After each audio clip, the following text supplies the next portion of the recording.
Good morning, everybody. It's Monday morning. We just did a wonderful session with Harley, our pitty, in a new place in town.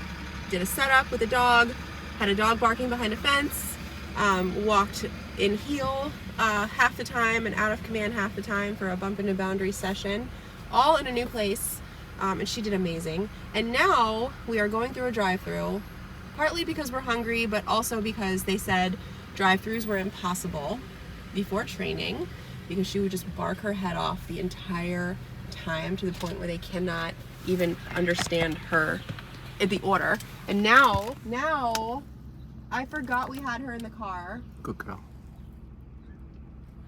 She's just chilling.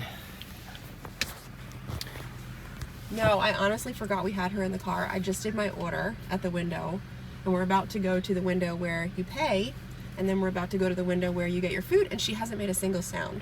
Like, you could forget a dog is back there. That's how awesome this training is. And all we do is enforce the down stay. So we teach the down, and then we take it to the car, we give the dog the down command, and if they pop up, they get a correction, and then a down again. And so they're held accountable for staying in command, and that means calm car rides, easy drive-thrus, no barking out the window, and it's so amazing. So training works, it's worth every penny, and keeps your dogs calm and keeps your drive-thrus stress-free. All right, so we're in line here. We're getting some breakfast sandwiches. Perks of being up early is you can get McDonald's breakfast.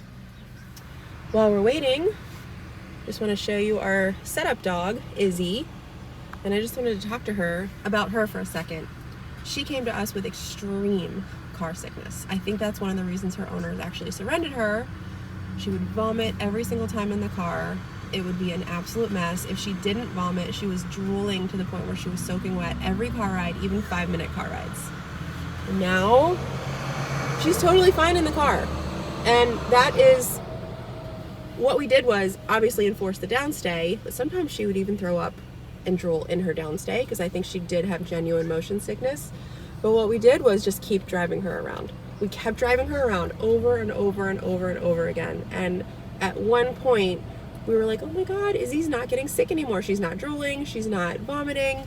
And so exposure therapy does work. Thank you. Yes, thank you. Exposure therapy does work. At some point, her body was like, this is so silly that we're continuing to get car sick. It's not doing anything, and the car isn't hurting us. So it really does work. So anyone out there that has dogs that get motion sickness, just keep going. Keep with your structure. Keep enforcing the downstay. And one day, I bet you, they stop getting sick. All right? Oh, and we are. Oh, we are, Kevin? Yeah, we're approaching the window. Don't forget, Harley's in the back seat. And she used to bark her head off. Thank you. You too. And she hasn't even popped up out of her down, let alone bark her head off out the window. How awesome is that? All right, Josh, you ready to eat? Ready. All right.